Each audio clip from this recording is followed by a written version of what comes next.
Assalamualaikum warahmatullahi wabarakatuh.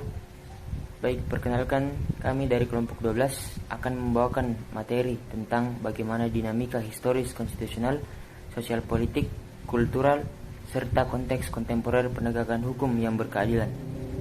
Baik, adapun poin-poin yang akan kami bahas pada presentasi hari ini, yaitu yang pertama, menggali sumber historis, sosiologis, politis tentang penegakan hukum yang berkeadilan di Indonesia. Yang kedua, membangun argumen tentang dinamika dan tantangan penegakan hukum yang berkeadilan di Indonesia. Yang ketiga, mendeskripsikan esensi dan urgensi penegakan hukum yang berkeadilan di Indonesia. Sebelum kita memasuki materi yang pertama, izinkan saya memperkenalkan anggota kelompok 12. Yang pertama, saya sendiri Ahsan Amal Putra Ardika, selaku moderator yang akan memimpin jalannya presentasi pada hari ini. Yang kedua, ada Nabila Fuad yang akan membawakan materi pertama. Yang ketiga ada Rahmiati yang akan membawakan materi yang kedua. Dan yang keempat ada Nur Rahmayani yang akan membawakan materi ketiga. Baik, langsung saja kita masuk ke materi yang pertama. Ya, langsung saja C. Menggali sumber historis, sosiologis, politis tentang penegakan hukum yang berkeadilan di Indonesia. Hukum bertujuan untuk mengatur kehidupan dan ketertiban masyarakat. Untuk mewujudkan masyarakat yang tertib, maka hukum harus dilaksanakan atau ditegakkan secara konsekuen. Dalam rangka menegakkan hukum, aparatur penegak hukum harus menunaikan tugas sesuai dengan tuntutannya yang ada dalam hukum material dan hukum formal. Para aparatur penegak hukum dapat memproses siapapun yang melakukan perbuatan melawan hukum melalui proses pengadilan serta memberi putusan atau vonis.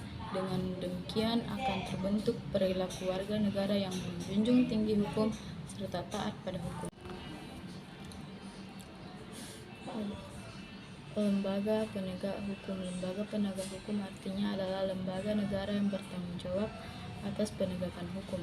Di Indonesia sendiri, yang termasuk lembaga penegak hukum adalah kepolisian. Kepolisian negara ialah alat negara penegak hukum yang terutama bertugas memelihara keamanan dan ketertiban di dalam negeri. Kepolisian negara bertindak sebagai penyelidik dan penyidik. Yang kedua, kejaksaan adalah lembaga pemerintahan yang melaksanakan kekuasaan negara di bidang penuntutan. Yang terakhir, kehakiman. Kehakiman merupakan suatu lembaga yang diberi kekuasaan untuk mengadili. Adapun lembaga peradilan agama bertugas memeriksa perkara-perkara di tingkat pertama antara orang-orang yang beragama Islam. Yang kedua, peradilan militer bertugas memeriksa dan memutuskan perkara pidana terhadap kejahatan atau pelanggaran. Yang ketiga, peradilan tata usaha negara bertugas untuk mengadili perkara atas perbuatan melawan hukum yang dilakukan oleh pegawai tata usaha. Yang terakhir adalah peradilan umum bertugas sebagai pelaksanaan kekuasaan kehakiman bagi rakyat pencari keadilan. Saya akan melanjutkan materi selanjutnya, yaitu D. Membangun argumen tentang dinamika dan tantangan penegakan hukum yang berkeadilan Indonesia. Dinamika berarti perubahan. Dinamika ialah gerak masyarakat secara terus-menerus yang merupakan perubahan dalam tata hidup masyarakat yang bersangkutan. Indonesia sebagai negara hukum atau rule of law adalah negara yang susunannya diatur dengan sebaik-baiknya dalam peraturan perundang-undangan. Penting untuk dipahami pengaturan konsep negara hukum yang ditempatkan pada pasal 1 tentunya memiliki makna bahwa konsep negara hukum merupakan sesuatu yang urgensinya sangat signifikan dalam kehidupan berbangsa dan bernegara.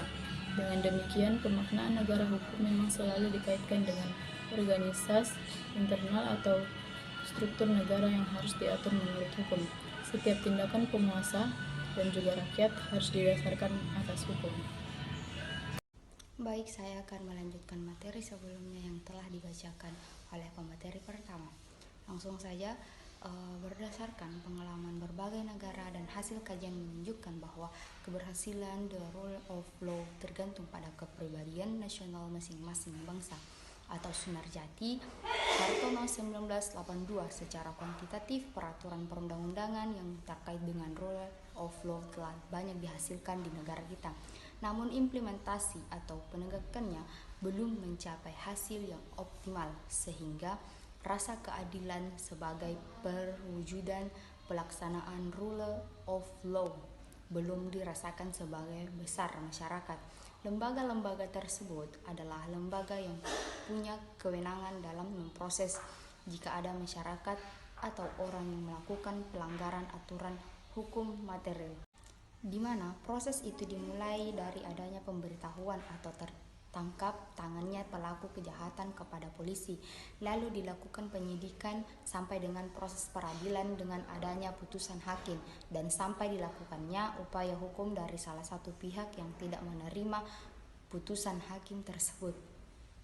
Tantangan yang dihadapi bangsa Indonesia saat ini adalah menghadapi persoalan penegakan hukum di tengah maraknya pelanggaran hukum di segala strata kehidupan masyarakat. Meskipun Indonesia memiliki perangkat penegakan hukum yang memadai, lembaga-lembaga negara dan aparatur penegakan hukum harus berjalan dan berfungsi sesuai dengan tugasnya. Penting bagi aparatur penegakan hukum untuk menjadi contoh teladan dengan memiliki sikap baja, akhlak mulia, dan karakter yang kuat dalam menjalankan tugas. Pemerintah juga perlu melakukan upaya preventif melalui pendidikan dan pembinaan kepada warga negara serta aparatur negara secara terus-menerus. Dengan demikian, ketika ada warga negara yang melanggar hukum, aparatur penegakan hukum dapat bekerja secara profesional dan berkomitmen dalam menegakkan hukum. Baik, saya akan melanjutkan materi dari pemateri sebelumnya, yaitu tantangan yang dihadapi oleh bangsa Indonesia saat ini terkait dengan masalah penegakan hukum. Antara lain, yang pertama, masih banyak perilaku yang tidak baik dan terpuji di kalangan warga negara, terutama oknum aparatur negara, seperti praktik korupsi, suap, premanisme, dan perilaku tidak terpuji lainnya. Yang kedua, potensi konflik dan kekerasan sosial yang bermuatan sara, termasuk tawuran, pelanggaran HAM, dan sikap etnosentris. Yang ketiga, maraknya kasus ketidakadilan sosial dan hukum yang belum diselesaikan dengan baik. Bagian E mendeskripsikan esensi dan urgensi penegakan hukum yang berkeadilan di Indonesia. Tahap yang lebih penting adalah penegakan dan kepastian hukum. Penegakan hukum bertujuan untuk mewujudkan peraturan hukum demi terciptanya ketertiban dan keadilan masyarakat. Apa yang tertera dalam peraturan hukum atau pasal-pasal hukum material selayaknya dapat terwujud dalam proses pelaksanaan atau penegakan hukum di masyarakat. Dengan kata lain, penegakan hukum pada dasarnya bertujuan untuk meningkatkan ketertiban dan kepastian hukum dalam masyarakat, sehingga masyarakat terasa memperoleh perlindungan akan hak-hak dan kewajibannya. Ketidakadaan penegakan hukum, terlebih tidak adanya aturan hukum, akan mengakibatkan sebuah kehidupan masyarakat kacau atau chaos. Negara bangsa Indonesia sebagai negara modern dan menganut sistem demokrasi konstitusional telah memiliki sejumlah peraturan perundang-undangan, lembaga-lembaga hukum, badan-badan lainnya, dan aparatur penegak hukum. Namun demi kepastian hukum untuk memenuhi rasa keadilan kemasyarakatan, upaya penegakan hukum harus selalu dilakukan secara terus-menerus.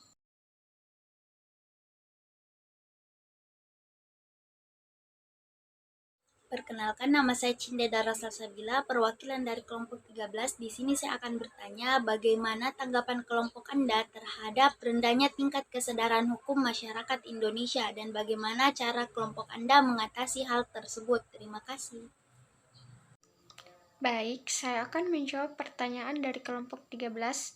Pertanyaannya yaitu bagaimana tanggapan kelompok Anda terhadap rendahnya tingkat kesadaran hukum masyarakat dan bagaimana cara kelompok Anda mengatasi hal tersebut.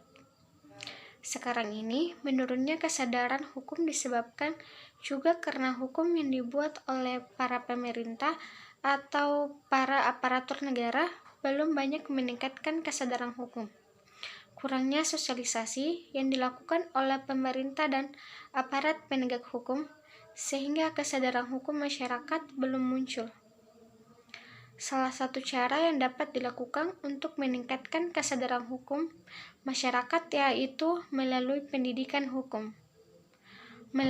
Melalui pendidikan formal di sekolah-sekolah, penting untuk menyertakan kurikulum yang memberikan pemahaman dasar tentang hukum, hak dan kewajiban, serta konsekuensi dari melanggar hukum. Program pendidikan hukum ini dapat membantu meningkatkan kesadaran hukum di kalangan generasi muda. Sekian, terima kasih.